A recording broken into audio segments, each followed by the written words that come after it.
We're proud to have Regus as our co-sponsor of this particular webinar. Firestorm is the presenter of this. They're going to be discussing the 5 common failures in a crisis.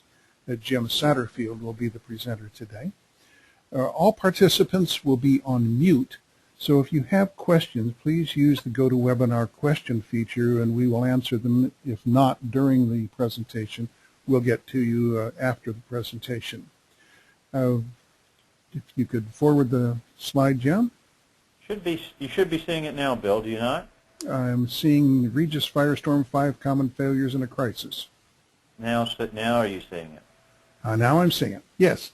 Today's moderators are Dan Perrin of Regus. He's the Senior Director, and Chad White is our principal at Firestorm, who is the Firestorm representative for this presentation.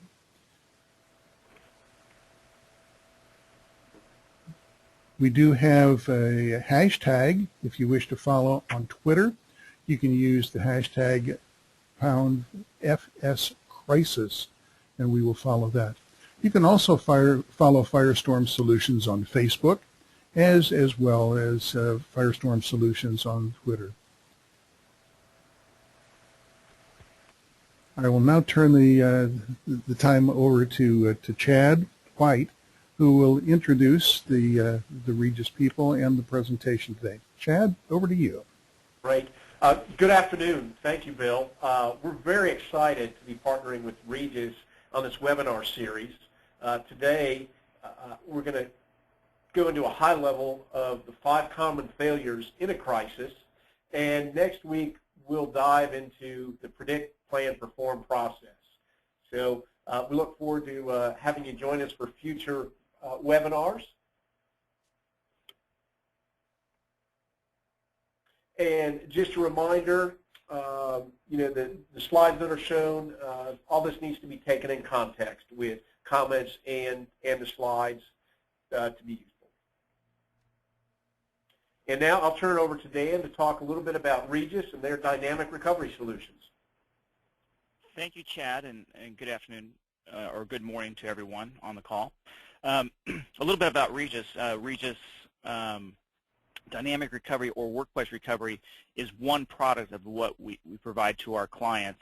We have 1,500 business centers around the globe in about 100 different countries.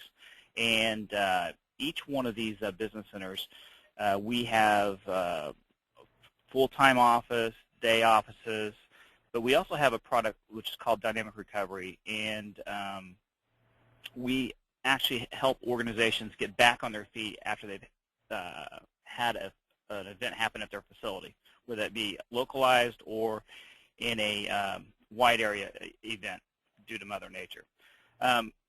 We do recoveries every day around the globe, as you can imagine.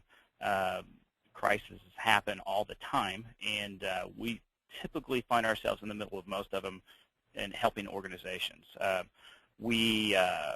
We provide the space that's either close to someone's home or to their business. We can get people up to running either same day or next business day.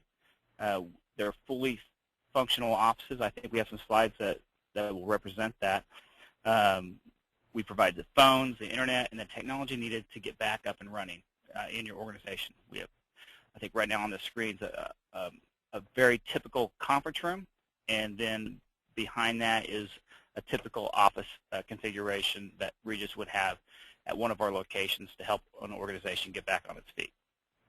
So with over 700 locations in the U.S. alone, we're able to help organizations get back up and running where they either currently operate or where their employees live. So you take something like Hurricane Sandy, where people needed to recover close to home. We were able to help many organizations do that.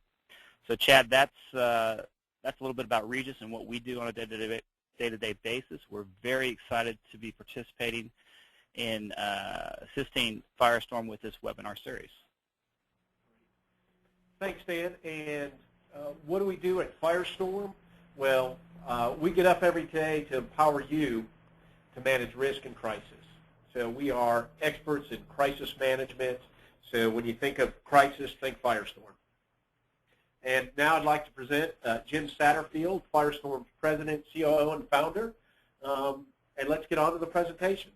Thanks, Chad. Thanks, Dan. We're very excited about having Regus underwrite this webinar series. And twice a month, you'll be hearing topics related to these types of subjects for planning for your business. And we're excited that Regus is making this available in the marketplace. But as we start today, I'd like to talk just a little bit about a quick update from Firestorm around what we're seeing happening in the market today.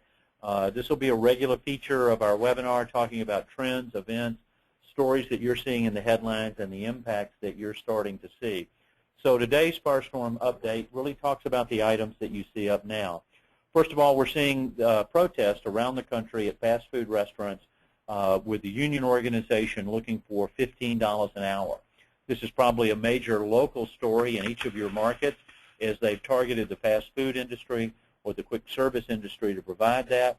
And it's clearly a potential brand image reputation area to be concerned about if you're in that particular sector and how these things come together. It also relates back to some of the aspects that you need to be doing in your own planning related to labor-related issues.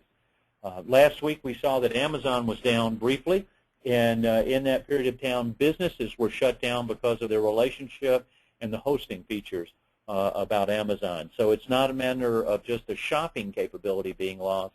It's a matter of a key business functionality being impacted. Homeland Security Director stepped down this week after 4.5 years on the job. Look for some changes in direction coming from Homeland Security as a result of the leadership change. Again, Homeland Security is primarily focused on the threat caused by a cyber attack that they're projecting that would be more significant than the 9/11 attacks on the United States. And we'll do a separate webinar as part of the series about the cyber threat and what they're seeing as they're looking into the market. Also in the down, we had Google blacked out for 5 minutes. And look at the statistic next to it. 40% of there was a 40% drop in internet traffic globally during that 5-minute period. It shows the impact that Google has in the market as it would come together. The next line, talking about Las Vegas and flooding, those are two words that you normally don't think of together as the desert. But with the tropical storm moving up the west coast and the other areas there, there's been significant flooding in the Vegas area. In fact, there's been a drowning that's occurred. So natural disasters, in addition to these electronic ones, are certainly key as we go forward. Communicable illness remains a threat, and it's not necessarily the flus or the pandemics at this point that we're even seeing. There's a mega church in Texas where there was a significant measles outbreak in that particular area. Measles was thought to have been eradicated a number of years ago, but with the lack of the vaccinations for that, that's coming back with a vengeance. And also it shows you a direct impact on the business environment in those areas. NASDAQ shut down Friday of last week for hours. Initially it was thought to have been a cyber attack. It now appears just to have been a technical difficulty. But again, it shows you how any change from a digital performance standpoint can have a significant impact in the market. School violence, we had a near miss this week, last week in Atlanta, with the gentleman that came in with a rifle on a tailgate. A tailgate is where someone walks in behind someone else who had the door open for them, and there was a heroic person in the office who talked him down, and we ended up with a very, very positive outcome. Unfortunately, as we do this webinar series over the next 12 to 18 months, we're probably going to be able to talk about a school violence episode almost every week. In addition to the tragedy of hearing about children being shot or the damages, every time one of these events occur, parents go immediately to the school, again a significant business disruption. Syria, we're seeing chemical weapons now with the proof there. We had a red line that's been caused, and it causes a series of actions that start to occur. We look for not only our attacks of key infrastructure associated with it, but we've already had attacks from the internet from Syria back on the New York Times, Twitter, and other U.S. opportunities here. So this area is going to have a direct impact on all of us financially. We're already seeing gas prices soar here across the country as those elements come together. Finally, wildfires.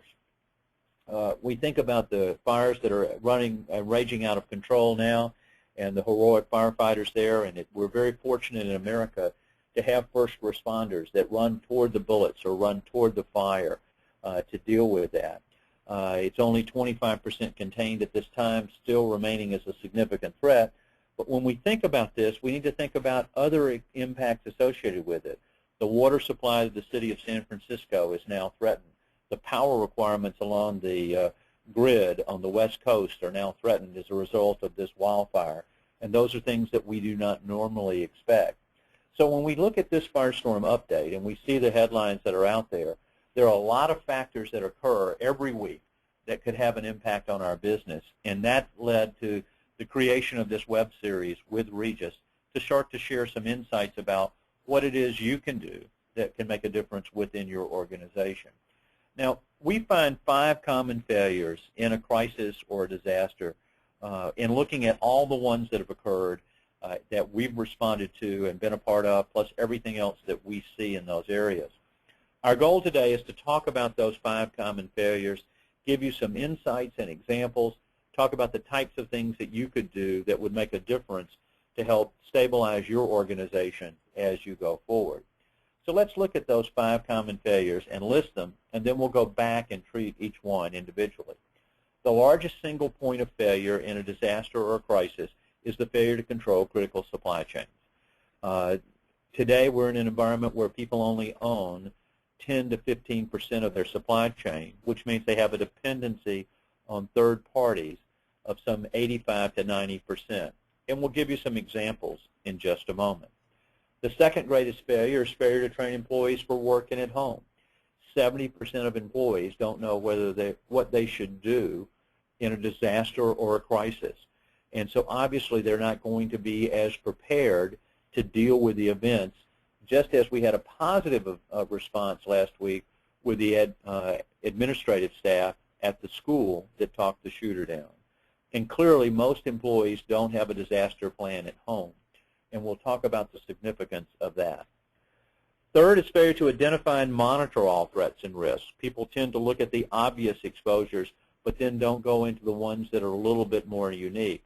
The earthquake exposure in LA or the hurricane in Miami are fairly clear, but things like workplace violence, communicable illness, social media risk, and we'll give you a specific case study around that topic and as we move on.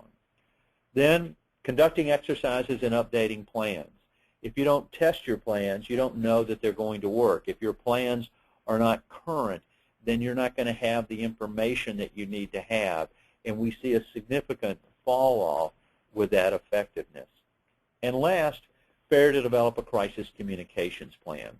What are your 3 key communications to each stakeholder group for each vulnerability and threat that you've identified? These are all the important elements that we need to look for and to identify as we go forward. So let's kind of go through these common failures now in a little bit more depth, give you some examples, and then talk about them as we move forward. And the reason we're starting with the 5 common failures, when you think about your plans, think about your company, your organization, see how many of these resonate with you and what you need to do. So we talked about failure to control critical supply chains and this other dependency. We did a national survey with one of our strategic partners looking at organizations, and we found that we asked them a series of questions. And so these are some of the largest businesses in the United States. And in asking the questions of them, the first question we asked was, have you identified your critical vendors? And in this large national survey, we found that 30% of them had not identified their national vendors, their national critical vendors. When you think about that, imagine a company who couldn't tell you who they depended on and what they depended on them for. That means that those companies were at high degree of risk. The second question we asked of those who said, yes, we've identified our critical vendors was, have you looked at their business continuity plans? And of that group, half had and half had not.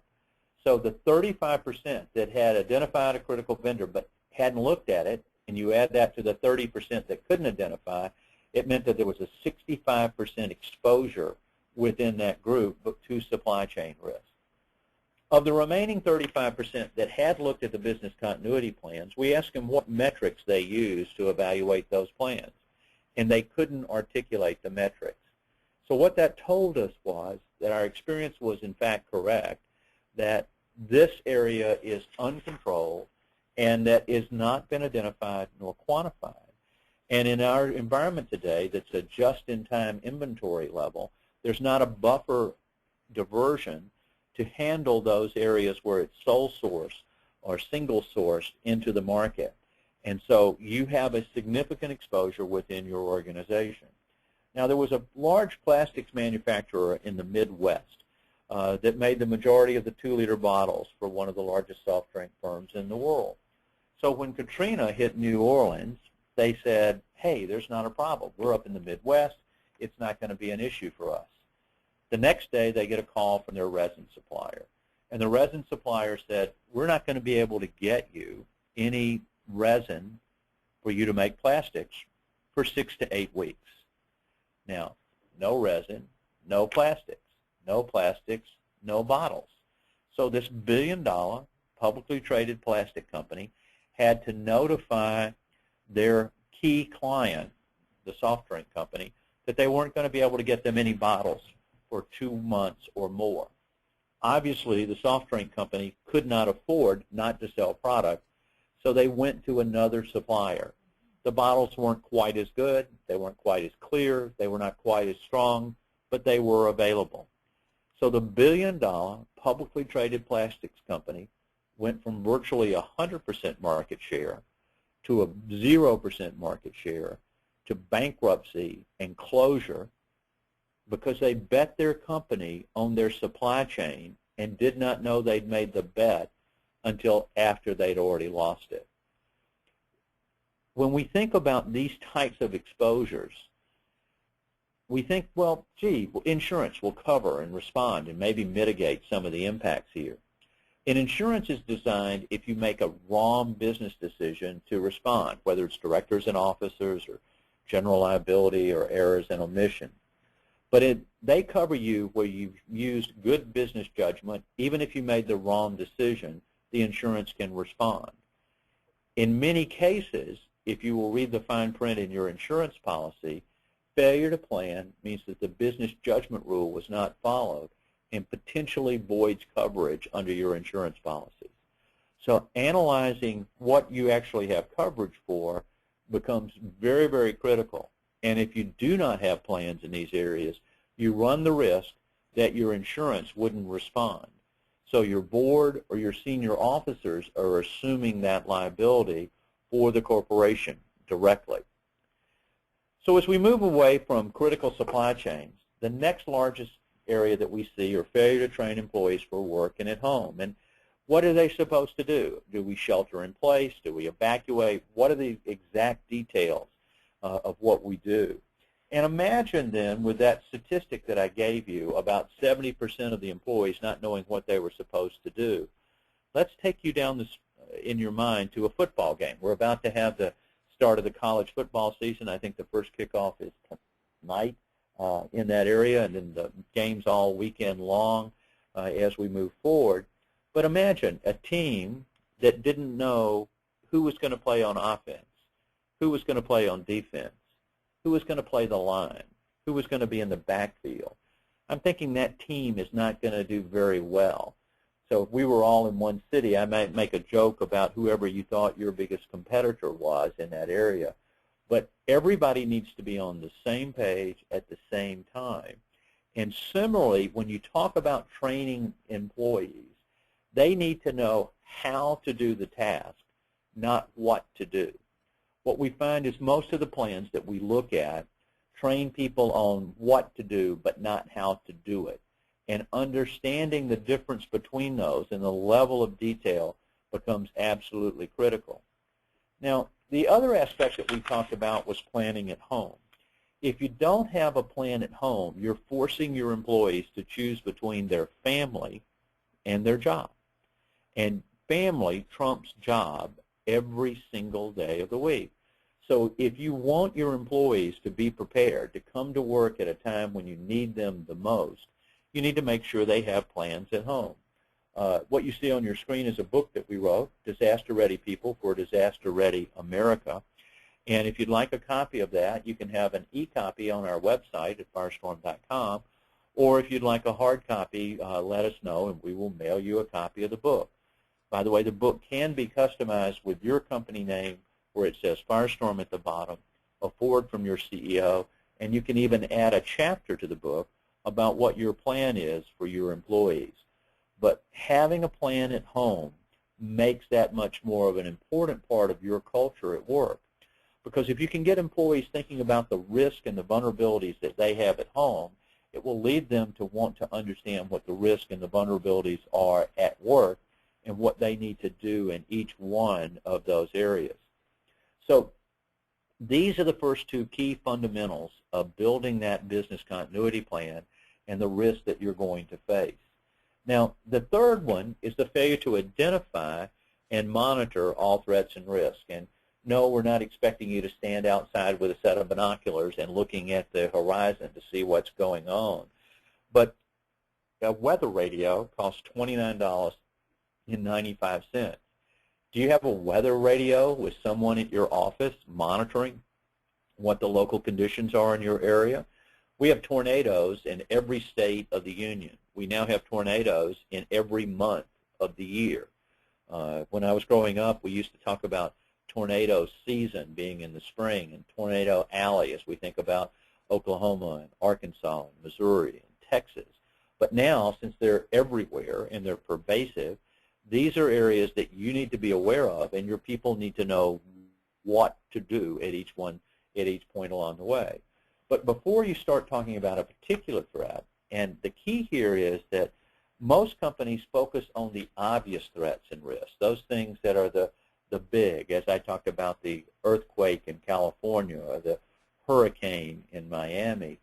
More people die in floods than in any other exposure. By the way, there are more fires than any other exposure. But when the Red Cross states that there are over 70,000 disasters annually in the United States, they're focused on these types of events, and that's almost 200 a day. But that number of 70,000 annually doesn't include the 2 million episodes of workplace violence annually in the U.S. That doesn't include the workplace violence, workplace accidents that occur within each of the businesses. So you start adding the 2 million episodes of workplace violence, accidents, you suddenly now start to see these numbers being many times that every single day.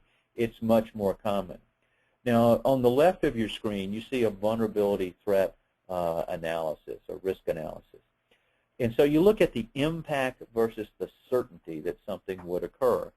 Those items that are low to medium impact, that's normal operations. That's why people have management within companies to make those types of decisions and deal with. And when we talk about business continuity planning, that's not what we're talking about. But those items that are potentially high impact, even if they're low to medium certainty, you need a contingency plan in place. That becomes very, very critical.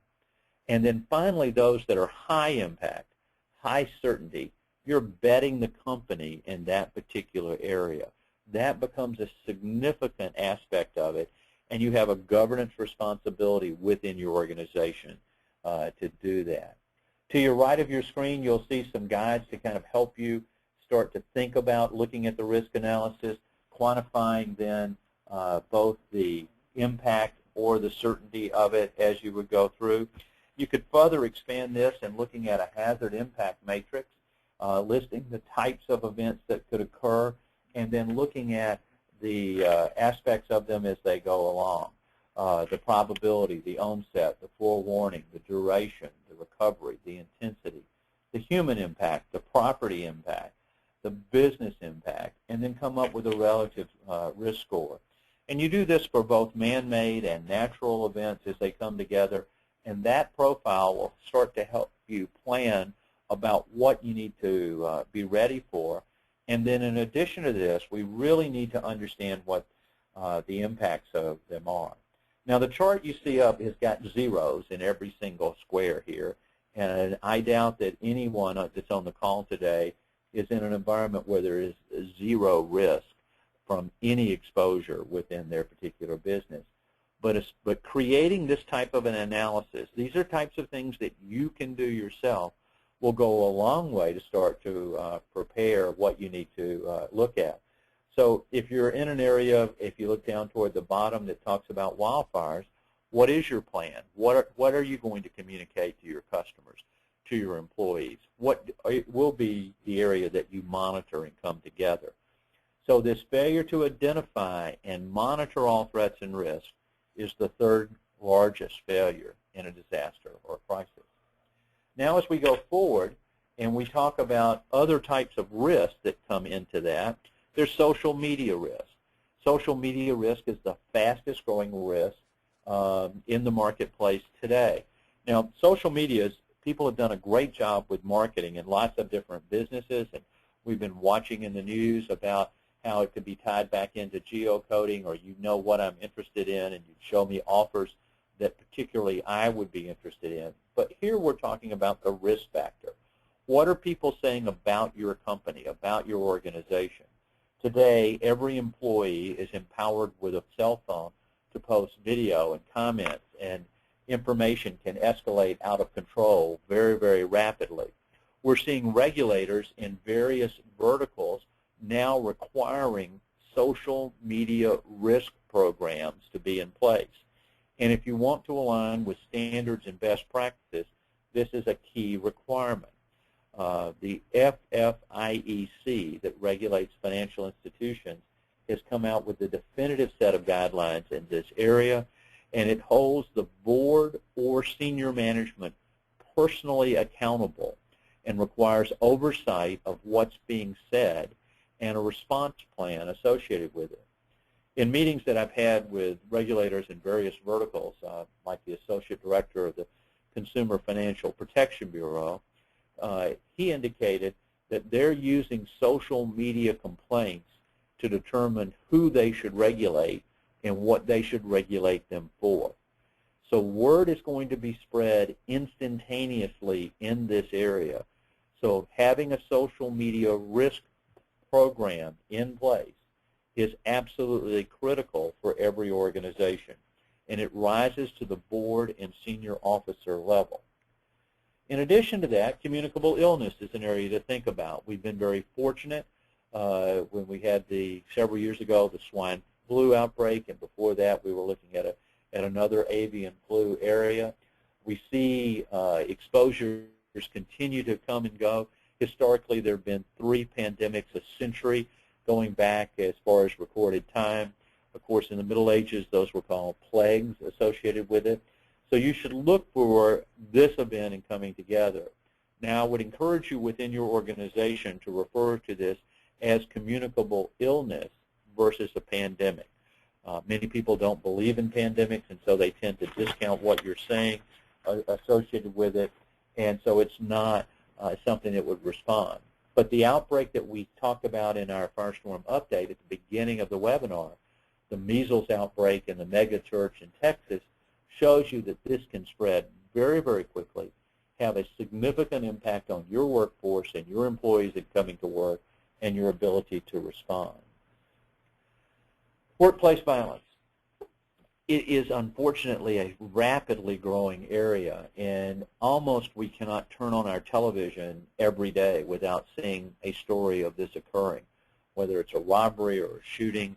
By the way, healthcare workers are the highest risk in the country to workplace violence. The school shootings certainly go into adding into this individual area. 2 million episodes annually. By the way,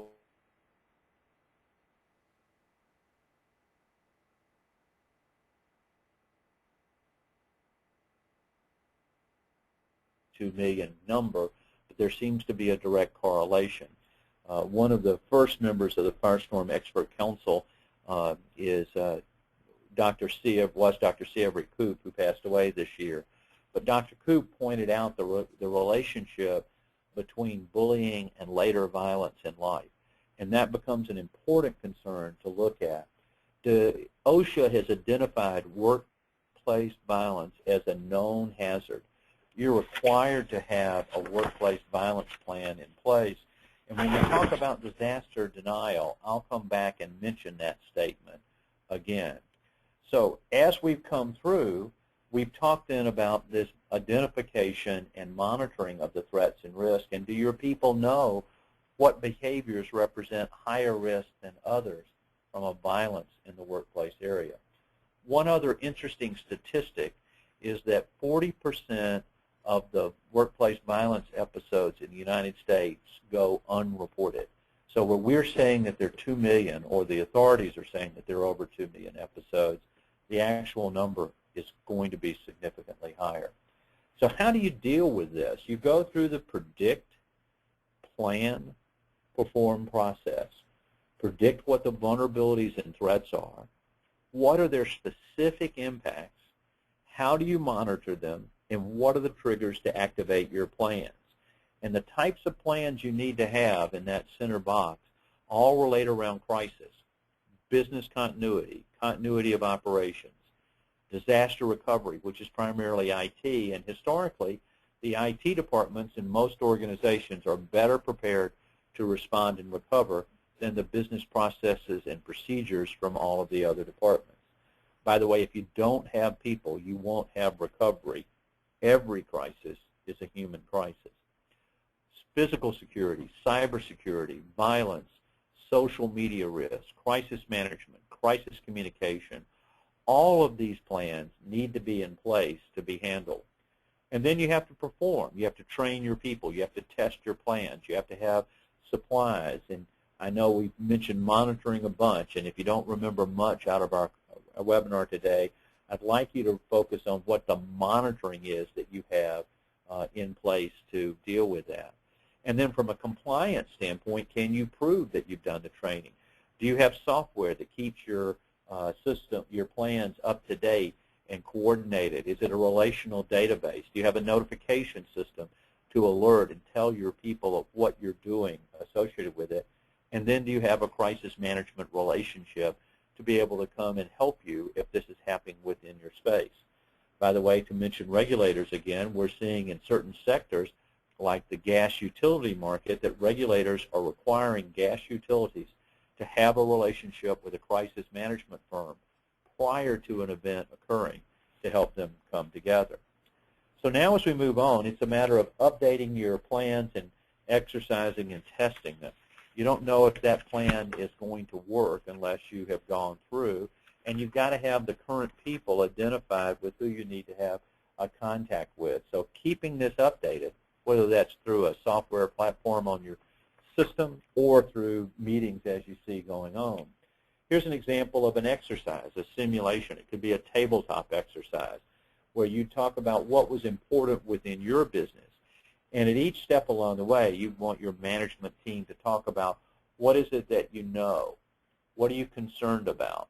What is your plan? What are you going to monitor? So if you focus on those types of questions and go through an exercise, and you can see about the things that happen here, because one commonality in a crisis is that generally everything you learn in the first 24 hours is wrong. So you're going to be forced to make these wrong decisions based upon the information that's available. But keeping this current and keeping it tested is absolutely a key requirement. We'll reference BP just a little as we go forward. When they had the spill in the Gulf a number of years ago, they went to activate their crisis management plan, and the person responsible for it had been dead for 5 years. I'm not thinking that particular gentleman is going to be a big help to you in your crisis management plan and your implementation at this point, unless you're planning to have a psychic on your crisis management team to be able to reach out and communicate at that point. Their plan further was a cookie cutter from another region, and it detailed that their plan was designed to protect all the walruses in the Gulf, and their plan was 100% successful.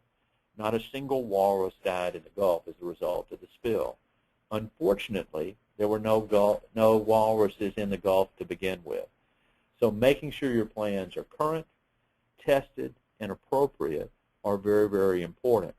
By the way, here's one other insight that I think you'll find to be quite helpful.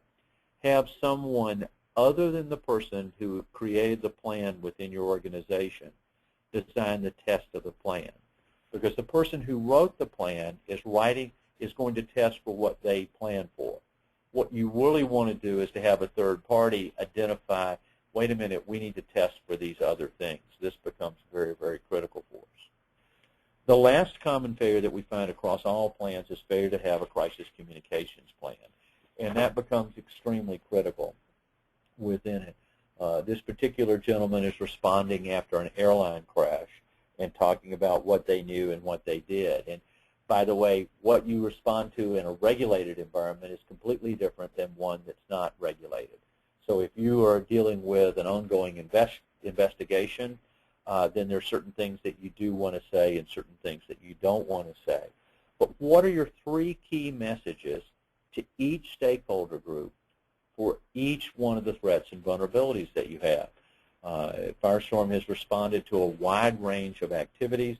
You can see when we were at Virginia Tech and helping them and supporting what was going on at Virginia Tech and responding in that way, and even trying to get the media out of the dorms and what the questions that they were asking the students there. So sometimes the information doesn't have to be pretty to work, but it has to be effective.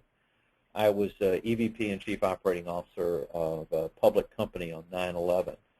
The first plane hit the first building, and it could have been an airline crash solely. The second plane hits the second building, clearly not an airline crash at this point, clearly an intended act of terrorism. So I called a meeting in our boardroom of our senior officers to talk about what we needed to do on that day, and we decided it was a day unlike any that we had ever seen. So we thought it would be best just to let our people go home and be with their families. I turned to our HR director and said, can you send a global email out to all our employees telling them it's okay to go home? She went back to her desk and she typed the following email: if you want to live, leave. She meant to type, if you want to leave, leave. Those are 2 entirely different messages. You do not want the people who are under pressure writing your messages at that time. Write them in advance. It's easier to edit than it is to create and bring it current. By the way, as another piece of advice, we recommend that it not be your CEO who delivers the initial response, again, because most of the information you learn early is wrong. Now, we're in a different environment today. Most of the time we're in a disaster denial environment. Most CEOs think that they're smart and they're not going to have a problem. They'll be able to deal with it and it won't be so bad. But today we're in an environment where everything is foreseeable, and tomorrow anyone can be found accountable. The 1993 bombing at the World Trade Center, that was the truck bomb in the garage. There were deaths and there was damage, and they caught the terrorists and they found them guilty in a criminal trial. But there was a civil trial, and in the civil trial, the jury awarded damages as follows: 2/3 of the liability to the building owner, 1/3 of the liability to the terrorist. Great country, America. How can that be? And the rationale behind that was that this was an identified vulnerability and threat. The owner of the building had the responsibility to protect the tenants and the public from this identified threat or risk. So when you go back and you think about the 5 common failures that we've talked about, you have an obligation to protect your employees, to protect the public, to protect your shareholders, to protect your investors against the identified vulnerabilities and threats, because that becomes the key requirement that we're looking and everyone is looking to. We want to give you a brief case study, and by the way, we're going to follow this format in the Regus webinar series, the Crisis Coach series, as we go forward, where we'll give you some background and information as we've just done, and then we'll take a case study that actually occurred and talk about it and talk about that impact. We're going to talk now about a social media story that came up from last year and talk about that impact. We all are familiar with Progressive Insurance, and this was a quote that came out last year. It said, "My sister paid Progressive Insurance to defend her killer in court.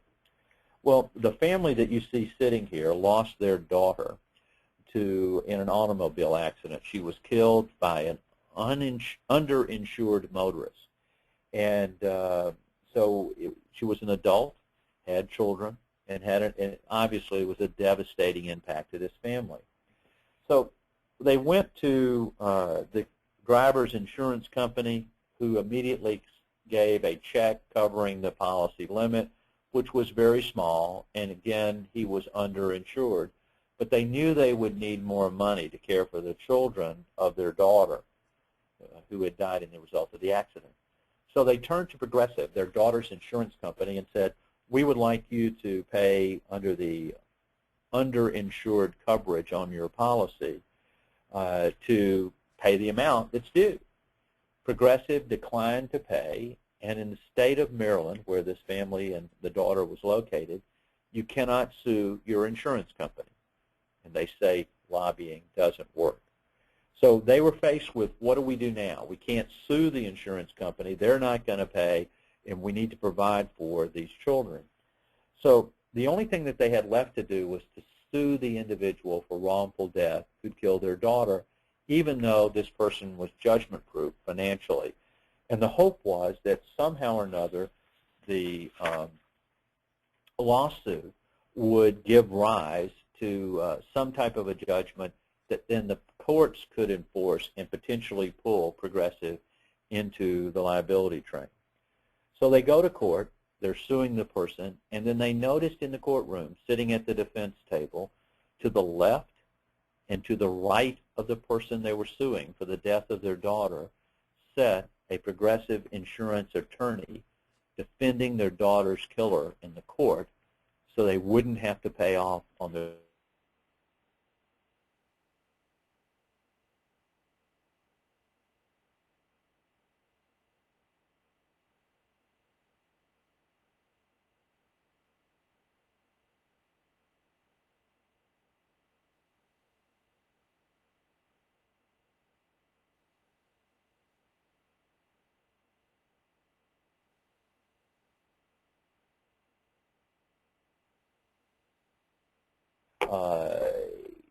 or absolutely amazing. There's a quote here from the New York Times: they seem to have done absolutely everything wrong. To pay tens of thousands of dollars to the family because the case went viral, they finally came back. Now, in this cycle, Progressive does an excellent job of monitoring social media, and they use a device called robo-tweets. That's an automatic tweet that goes out when they pick up their name being referenced and used. And in this particular situation, they use Flo, the very humorous character that we've all seen and liked in her commercials, as the face of these robo-tweets that go out. And they're just like the old robo phone calls we used to get at home. And you see here that the robo-tweet came out that says, this is a tragic case, and our sympathies go out to Mr. Fisher and his family for the pain that they've, and it continues on from that standpoint. But Progressive is the reason for the pain. So how did social media respond? Wow, Progressive, shame, shame, shame. It only took a negative publicity to get your policies instead. Wow, look at the story on CNN. As it continues to build, this comes across in just 3 days, and finally Progressive says, okay, we get it. They paid the policy limit on the policy and settled the suit after the social media uproar. Today we're in an environment where social media and traditional media have merged, and they come together in real time. Years ago in a crisis, we talked about the golden hour, having an hour after a crisis occurred to talk to your media, to talk to your legal team, your insurance carrier, to determine what your response is. But today it's in real time, and that information will be out, and it will be broadcast, and it will drive traditional media. Social media today should be viewed just as traditional media in terms of an impact within your company. So you have a responsibility, and this is not an area within your organization that you want somebody in your IT department or your junior person in your company, because they're on Facebook, they're on Twitter, they're in the market to understand. this is a key factor within your organization and a significant exposure element for you from that point. So we've covered a lot of ground today, and we've talked about predict, plan, perform. We've talked about the fact that you need to look and be prepared for these 5 common failures within your business. Over the coming weeks, we'll help you with other solutions that you can go to carry this to the next level. This is the start of the Crisis Coach Workshop series underwritten by Regus to get you this information to help within your organization. And as you'll see, there'll be opportunities if you would like to attend a no-fee Crisis Coach Workshop at a Regus location. Coordinate with them. We did one today in Atlanta. We'll be in the Chicago area on the 10th of September. We'll be in Birmingham, Alabama on the 18th. And we'll be in San Diego on the 25th of September. There's a lot of things happening in this area, and it's time that you looked at having a crisis coach that can help you deal with these types of issues. So we've got some time, and one of the other aspects of this webinar series is we'll be open to fielding some questions associated with this, and some of you have been busily typing away on social media or even on the question area on the dashboard associated with it. And so I want to take a couple of those questions, and we'll try to answer them here at Firestorm, or we'll reach back to the people at Regus with the dynamic recovery aspects that they can bring to bear to help you on it. First question that came up, Dan, is going to be back to you, so you get ready to speak. It says, based upon your experience of managing the Regus process to major incidents around the world, and with those 1,600 locations and the fact that you're doing something every day, I might add, what's the best piece of advice that you can give to someone when they're facing this type of an incident or a crisis or a disaster? So Dan, take your phone off mute, and if you would answer that, I'd appreciate it. Well, Jim, thanks. That's a really good question. I would say that the most important thing is be prepared for the unexpected. We see a lot of companies try to use a one-size-fits-all recovery strategy. And what we've found with our experience is that typically is not a good practice always to deploy that type of solution. Probably better to have a multifaceted recovery strategy that would include some type of dynamic aspect, whether it's working at Regus or work at home strategy in addition to static recovery sites. We get a lot of urgent inquiries from organizations that call us and say, hey, our current recovery strategy has failed us when it's a real disaster situation. Thanks, Dan. Good insights. I want to build on a couple of things you said to come back. We're seeing regulators now coming back across the area. We're seeing investor groups within organizations all stating the same thing, that there's an expectation for the management of risk associated within companies. So it's a regulator or an investor or an employee's expectation that the company is managing risk. And in today's environment, you better expect the unexpected to occur. And that's an area that you're going to have to be ready for and plan. And I particularly liked your idea that one size fits all doesn't recover. While you're talking, there was a couple of questions about the dynamic recovery aspect. And before I ask you those, I wanted to make a comment. This concept of dynamic, when I first met Dan a little over a year ago and we started the discussion, the beauty of the Regus business plan is you're not having to go to a specific location. You can go to any location. Therefore, it becomes dynamic. You're not tied down to just one point and able to do it. So when you think about that, Dan, since you've got multiple locations, the question was talking about, well, how many people can you recover? Can you give us a little insight into that? Yeah. So all of our business centers they all have the same capabilities. They're all different sizes. So typically at any one location, we could recover anywhere from 1 up to 75 people. Depends on what the current occupancy of that location is. But generally speaking, you know, we have multiple locations within each marketplace, so our capacity is quite it's quite dynamic from that standpoint. Globally, we have over 70,000 recovery positions available at any one given time, which is you know, quite a few. So that's a good way to put that. I like that. Well, but in major markets, you could expect you know, anywhere from 1,000 to 5,000 recovery positions being available. Yeah, I was in your office, one of your locations today at the Galleria in Atlanta, and I think the gentleman there, whose name was also Chad, not our Chad, was talking about you have 40 locations in the Atlanta area. That's got to be an awful lot of seats. It is. It's quite a few. You know, the average location probably has between 150 and 200 seats available in it. You know, some of those are being utilized every day by an organization to run their business, whether it's their headquarters location, a branch office, or sales team that operates out of it. But we set aside a certain amount of desks to be able to recover organizations for when an event happens to their current facility. Thanks, Dan. There's a question that I was going to throw to Chad. He told me he was going to throw it to me. So we'll just kind of deal with this together. And the question that came up was, if you had to tell me just 3 things to do to get ready, what would those 3 things to be?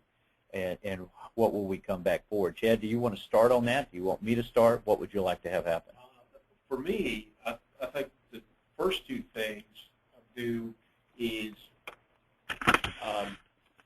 start planning at home. I mean, that is something each individual can do. And Jim, as you and I know, as we start talking to organizations, there's an education to be had. And we've always said our biggest competitor is disaster denial. So that would be the #1 step: is download our book, send us an email, we'll get you a book, but start thinking about home. You know, as we always say, family trumps work every time. And if you're safe and secure at home, you've got that plan, you know, you can begin to focus on work. You said you had 2 things, and you just gave me 1. I paid attention. See, I was actually awake. Well, good for you. There you go. The other one is just starting having conversation. We've given you the 5 common failures. Start having conversations and asking about, you know, in your business, who are our critical suppliers? Engage them in conversation. Do you have a continuity plan? So you start to understand, you know, your level of risk much better. And I think that's a good suggestion, particularly sitting down and talking with your management team. The next time you have a meeting or you think about it, sit down and ask your folks what keeps them up at night. What is it that you are concerned about in our area? And as we started out with the Firestorm update, talking about the stories, what are the impacts of those things within our space? I had a lunch meeting today, and the person was talking about when you see something happen to someone in your industry, then take that event and apply it to what if that had happened to us instead of them? Could we identify and do that? If you can't identify who your critical vendors are, you're taking a major bet every time you show up and work. Think about that plastics manufacturer that we talked about earlier. But I guess my third point that I'd bring to go with Chad's too is you got to understand where you are. You need to do an assessment of your current plan, and that could be: have you identified the threats? Have you identified the impacts? Do you have a strategy? What's the most important thing in your company to get back up? What would you get up first? What would you get up second? You know how to do that. We were involved in an organization, and they didn't know how to reach their employees at home. Do you have those lists identified, and are they current, or are you keeping it set up? So as you think about those 5 common failures, keep repeating over and over and over again is where you're going forward. So I'm going to start to try to wrap us up today because we've covered a lot of ground, and hopefully it's been helpful for you. And there's another one of these webinars coming up next week, as I remember. I think it's on the 5th, and it's at 2 o'clock Eastern, and there'll be an announcement out shortly from Regus about that. You can also go to Firestorm/Regus on the Firestorm website and see what that series is, and we'll be taking that Predict, Plan, Perform a little bit further. In fact, here's the link up on the website about being able to go and get additional information. If you'd like an assessment of your business continuity plan, we'll do that at no cost. Through the Regus underwriting, we're able to provide that to you. It's a $1,500 value associated with it, and I think that's an important first step, and it'll take about an hour of your time, and we'll be glad to coordinate that with you. The other is that look for the Crisis Coach workshops at a Regus location around the country near you, or if you've got a particular interest and would like to see us in another area sooner relative to later, let us know. And again, the next dates that I'm aware of are September the 10th in Chicago, September the 18th in Birmingham, and September the 25th in San Diego. We'll be announcing the October and November series shortly for those personal appearances. Ultimately, there will be multiple cities each week, but as we do the initial launch of this program, those live appearances. And by the way, if you go to a Crisis Coach workshop, that's a 2.5-hour event, and it comes to you, again, at no cost. So it's a great chance for a hands-on workshop to figure out how your business can survive and what you need to do. I'd like to thank Regus again for underwriting the series and taking the step that as part of their dynamic recovery, they need to let people know what's happening and what they need to do to be prepared so they don't show up and they're not ready to carry it forward. I think Regus becomes a great partner and can certainly help in a variety of ways for you as you go forward. So the webinar series is entitled the Crisis Coach Webinar Series here at Firestorm in conjunction with Regus, so we jointly present that and produce it. The Predict, Plan, Perform process will be next Thursday, the 5th, at 2 o'clock until 3 o'clock. By the way, all of these programs will be recorded and available on demand on the Firestorm website and I believe also on the Regus website. And again, they're available at no cost to you. You can go to firestorm.com/Regus, and then you'll be able to see the past ones and then be able to register for future webinars from there. So we look forward to having you join us. We apologize that we couldn't get to everyone's question in our call today, and there were several that were very good. We'll save those for future ones to address. We're, as part of the Firestorm editorial policy, we'll make every effort to reach out to each one of you individually to answer your questions. So look for us to try to make that attempt to reach back directly to you, or you can contact us directly to get that support. You can always find us at firestorm.com or webinars@firestorm.com, and there's a phone number up on the screen. So as I close out today, I'd like you to think about your company, your people, and your employees. How can we transform crisis into value? Every crisis is a human crisis. The only way that you know that your organization will be safe is to follow a predict, plan, perform process. Thank you for your time. We appreciate spending an hour with you today, and we look forward to seeing you next week at 2 o'clock. Thanks, everyone. Have a great day. Goodbye.